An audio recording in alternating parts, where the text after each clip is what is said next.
This is YSM Sports Media. Want to thank you for all your love and support. Really appreciate it. We wouldn't be able to do this without you. Go ahead and hit that subscribe button right now and click the notification button for all future content. I was talking to Gabe Rosado a couple weeks ago, and he sourced the bad blood between you two to an incident that happened. I think I've seen that interview. Yeah, that happened in 2018 at the Cosmopolitan, leading up to the Triple G Canelo rematch. He said, "Do you have any recollection of that?" And I was interested to hear your side of the events that may have transpired. Well, I mean, I've said it so many times, but it's basically, generally, I just think it was one of those situations where he had said some things that he was physically going to do to me if he ever seen me in person. And so I seen him in person and gave him the opportunity to do just that. And his energy wasn't the same. And so I kind of questioned him, why he make those statements. And overall, it was just pretty much to get a fight. So I respect any fighter who could be honest, but I can't respect a fighter who is saying disrespectful things to me as a man. And so this is why this fight is being made, because of some of his past comments and the blatant disrespect that I've been taking, over the years, honestly. And he's a peer of mine since the amateurs into the professional ranks. And so I've always said that his career didn't go the way that he planned. And my career has gone exactly how I wanted to go, with a minor setbacks. But, it's just, I think he's bitter. And, now he has an opportunity to get everything that he wanted. And boxing is one of those sports to where, you can have a crappy career, your whole entire career, but one fight can actually change you and catapult you into being a superstar. And this is his opportunity. And so he's talked his way into this opportunity. But at the same time, how I'm looking at it is just, giving a man his words to eat and allowing him to know that there's different levels, and I'm not non-deserving of this opportunity or the push that I've had throughout my career, and more so just to put a little bit more respect when you speak it. Thank you, Danny, and best of luck. Thank you. Cynthia, please. Hey, Danny, Cynthia Conte from Ring TV. Hey. I just wanted to piggyback off of Jeremy's question, because he basically had almost the same question I had. But going back to that incident, I did speak with him the other day, and he said that he just doesn't like you as a person. Was there any other incident before that you guys had any kind of bad blood or something happen? Or was it just basically your guys' come up and he didn't come up the way he was expecting?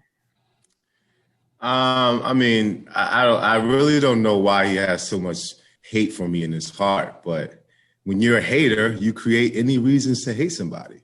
And when you see someone who you think you're supposed to be on that same level, having the success that you desire and you want, and you can't get it, whether it's because, you don't have the same skill set, or you're not winning fights, or you're just whatever you are. I can't speak for it because I'm not a hater. I can't speak on how a hater mentality thinks.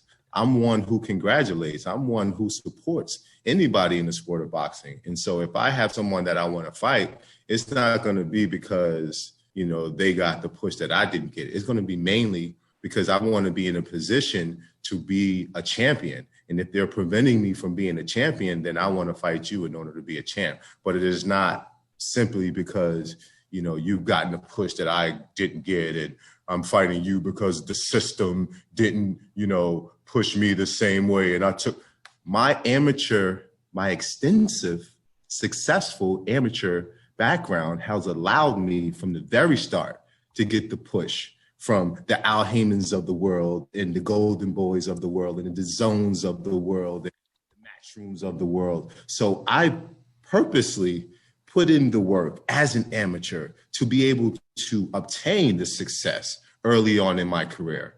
And people had high hopes for my career. And my career went exactly how people with minor setbacks, people predicted this for my career because of the hard work that I put in. So it's not non-deserving. And when you have a guy who says all of this, he's not getting the fair share, he's not getting that, maybe you didn't do what you needed to do. And I put in that work since I was 14 years old. I made all the necessary sacrifices. I didn't have a teenage life. I didn't go to parties. I didn't deal with girls. I knew that if I sacrificed all my life as a kid, that I would have a successful pro debut. My whole idea was to be like Andre Ward when he came out of the Olympics with a gold medal.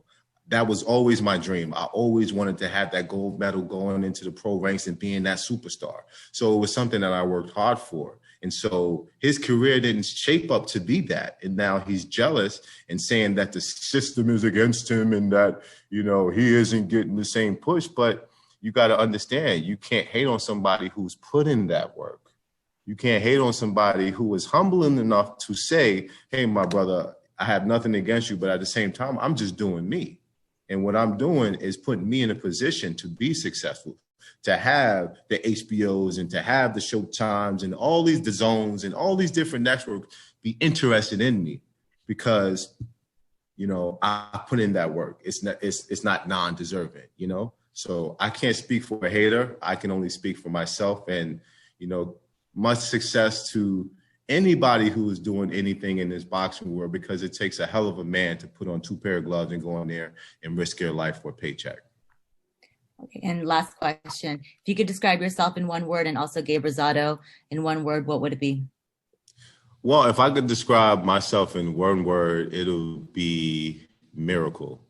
I mean, obviously having a second chance at life and being able to strive, and I'd gained all the success and lost it and had to gain it again. I mean, people really don't understand just the roller coaster in which my life it details. Like, I've been through a lot, you know? And so for someone to say that it's non-deserved, it's like injustice, man. And that's why I really want him to eat his words, because he don't know in how depth his words strike when he say the things that he says, because I know exactly the hardship that I had to go through to get to the position that I'm at. He's talking like he's had a hard life.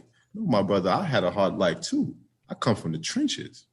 You know, I come from the dirt, and I fought my way out, and I fought to be in this position.